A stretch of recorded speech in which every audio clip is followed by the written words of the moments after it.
I am 94 years old, and my time is running out. Before I go, I am going to expose the most dangerous lie you have ever been told. It is a lie your parents taught you. It is a lie your friends repeat. And it is the exact reason why your chest feels so tight with anxiety every single day. Last night, my 25-year-old grandson sat by my bed. He was crying. He told me he was exhausted. He told me he was sacrificing his dreams, his peace, and his entire youth, just to make our family proud. I looked into his tired eyes, and I told him the one thing that completely broke his heart. I told him, "Stop. We are destroying you. Look at me. I have outlived my enemies. I have outlived my friends. And sitting alone with decades of memories, I can tell you one terrifying truth. The deepest scars of my life, the regrets that actually keep an old man awake at 3 a.m., did not come from my enemies. They came from the people who loved me the most. If you are watching this, you are exactly like my grandson. You think that by trusting your family, listening to your parents, and following your friends, you are doing the right thing. You think it makes you a good person. It doesn't. It makes you a prisoner. There is a silent trap in your life right now. They are pulling you into a grave of regrets, and you are smiling while they do it. I am going to tell you exactly how this trap works. And more importantly, I am going to reveal the one brutal decision you must make tonight to escape it. You can click away right now and go back to sleep. But if you do, I promise you, you will wake up in 60 years, in a bed just like mine, realizing you wasted your only life living someone else's script. Sit down, be quiet, listen to an old man's biggest regret. When we are young, we are desperate for a map. The world is chaotic. The responsibilities are heavy. So we look to the people closest to us. We look to our parents, our siblings, our closest friends. We believe that because they love us, they know what is best for us. This is the great trap. This is the great illusion of your 20s. You equate love with wisdom. You equate shared blood with a shared destiny. I remember when I was 26, I had a fire in my belly. I wanted to travel. I wanted to write. I wanted to understand the world in a way that didn't involve a suit, a tie, and a 30-year mortgage. But my father, a good, hard-working man who loved me deeply, sat me down. He looked at me with genuine fear in his eyes. He told me to take the safe job at the bank. He told me that dreams were for fools and that security was the only thing that mattered. I trusted him. He was my father. Why would he lead me astray? So I took the job. I put on the suit. I buried the fire. It took me 30 years to realize a devastating truth. My father wasn't giving me advice based on my potential. He was giving me advice based on his fears. He had grown up in poverty. He was terrified of the cold. He was terrified of hunger. He looked at me and didn't see my dreams. He saw his own nightmares. When I say trust no one, not even your family, this is what I mean. You cannot trust your family to write your destiny. They are looking at you through the distorted glass of their own regrets, their own failures, and their own unhealed traumas. When your mother tells you to marry a certain type of person, she is speaking from her own heartbreak. When your brother mocks your new business idea, he is speaking from his own cowardice. They will clip your wings and call it keeping you safe. You trust them because it feels comfortable. It is so much easier to let someone else make the hard choices. It is easier to fail doing what your parents told you to do than to fail doing what your soul demanded you to do. Because if you follow their path and fail, you can blame them. But regret is a solitary emotion. When you are lying in bed at 85, staring at the ceiling, your parents will be gone. Your friends will be busy. You will be alone with the ghost of the person you could have become. You are trusting flawed, frightened mortals to pilot the ship of your life. It is madness. There is a moment in every person's life where the mirror shatters. For me, it happened in my late 40s. It was a cold November afternoon. I was standing at a hospital window. My closest friend, a man I had known since childhood, had just betrayed me in a profound way. Not for money, but for pride. He had spoken ill of me to save his own reputation. I was devastated. I thought I knew him. I had trusted him with my darkest secrets. As I stood looking out at the gray sky, a heavy, quiet realization settled over my shoulders. People are just people. We walk around expecting our friends to be saints. We expect our spouses to be mind readers.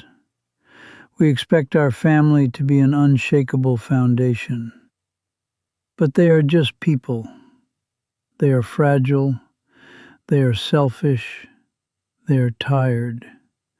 They are fighting invisible wars in their own minds that you know absolutely nothing about.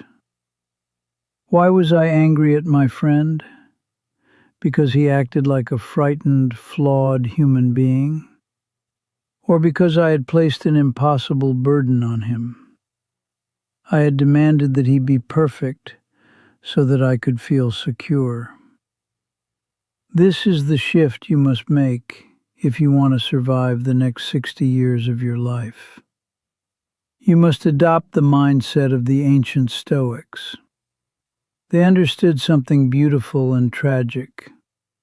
The only thing you truly own in this universe is your own mind. Everything else is on loan. Your friends, your family, your reputation, your possessions. They can be taken away by disease, by betrayal, by a change of heart, or by the simple passage of time. If your happiness depends on your family understanding you, you will be miserable. If your peace depends on your friends never letting you down, you will be anxious forever. I stopped trusting others to be my saviors. I stopped trusting them to be my moral compass. I realized that my inner peace had to be a fortress that no one else had the keys to. When you stop trusting people to be perfect, you actually give them a great gift. You give them permission to be human. And ironically, that is when you can truly begin to love them. If you want to navigate this life without suffocating under the weight of regret, there are a few brutal truths you must carve into your heart. Do not just listen to these words. Let them bleed into your bones. Perhaps the hardest lesson to learn is that love does not equal competence. Someone can love you with all their heart and still give you advice that will completely destroy your life. Love is an emotion. It is not a skill. It is not wisdom. Your family loves you, But do they understand the modern world? Do they understand your unique mind? Do they understand the specific pain you carry? No. Do not trust the advice of someone who has not walked the path you wish to walk, no matter how much they love you. Love is beautiful for comfort, but it is a terrible compass for direction. Trust your own intuition. It is a quiet voice, often drowned out by the screaming of your anxious relatives. Learn to listen to the silence. And as you walk this path, you must also understand that people change faster than the seasons. The man you marry at 25 is not the man you will be sitting across from at 50. The best friend you have today will be a completely different biological and psychological entity in 10 years. We trust people assuming they are static. They are not. They are rivers. You cannot step in the same river twice. Life will batter your loved ones. Tragedies will harden them. Success might make them arrogant. Sickness might make them bitter.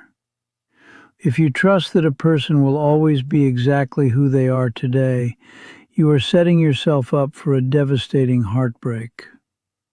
Trust in their capacity to change, and more importantly, trust in your own ability to adapt when they do. Do not anchor your ship to a passing cloud. This reliance on others leads to the great danger of outsourced happiness. You are anxious right now because you have placed your joy in the hands of others. You think, if my parents are proud of me, I will be happy. You think, if I find the right partner, I will feel whole. This is an abdication of your responsibility. You are handing the keys to your emotional kingdom to flawed, distracted people. Never trust another human being to make you happy. It is not their job. It is too heavy a burden for them to carry. When you demand that someone else complete you, you turn a relationship into a hostage situation. True Stoic wisdom is realizing that joy is an inside job. It is built in the quiet moments when you are alone, reading, thinking, walking in nature. When you trust yourself to generate your own peace, you become untouchable. So what is the solution? You must build your inner citadel. Marcus Aurelius, a Roman emperor who carried the weight of the known world on his shoulders, wrote about this. It is a fortress inside your mind, a place of total calm, total logic, and total self-reliance. You must build this citadel. Every time you face a hardship and you solve it yourself, you add a brick. Every time you sit with your anxiety instead of calling a friend to distract you, you add a brick. Every time you make a decision that angers your family but honors your soul, you fortify the walls. When the storms of life come, and my boy, they will come with a fury you cannot currently comprehend, your friends will scatter. Your family will have their own homes to board up. You must have a citadel to retreat to. You must trust your own character above all else. Look at me. Look at these deep lines on my face. Look at these hands that tremble when I hold my tea. I am at the end of the road. I have seen the curtain fall on the greatest plays. I have stood at the graves of men who thought they ruled the world. And I tell you this not to make you fearful, but to make you brave. When I say trust no one, not even your family, I am not telling you to become cold. I am not telling you to stop loving them. In fact, it is the exact opposite. When you stop trusting people to be your saviors, your guides, and your infallible anchors, you can finally love them for what they actually are. Beautiful, broken, struggling human beings trying to make it through the dark just like you. I love my parents. I forgave my father decades ago for pushing me away from my dreams. I realize now he was just a scared man trying to protect his son. But I regret trusting his fear over my own courage. I love the friend who betrayed me. I forgave him too. He was just a weak man fighting for his own survival. But I never let him steer my ship again. You have one life, one brief, terrifying, glorious flash of light between two eternal darknesses. Do not spend it living someone else's script. Do not spend it trying to please ghosts. Trust your own mind. Cultivate your own wisdom. Build your own citadel. Love your family fiercely. Hug them. Share meals with them. Cry with them. But when it is time to make the choices that define your soul, walk into the quiet room of your own mind, lock the door, and trust absolutely no one but yourself. If these words resonated with the quiet part of your soul, the part that knows I am telling you the truth, do not just walk away. Join this circle. Subscribe to this channel. Not because I care about numbers. I am 94. Numbers mean nothing to ghosts. But because in this noisy world, you need a quiet place to be reminded of what is real. We will walk this road together. But remember, the steps are yours to take. Take care of your mind, young one. Time is shorter than you think.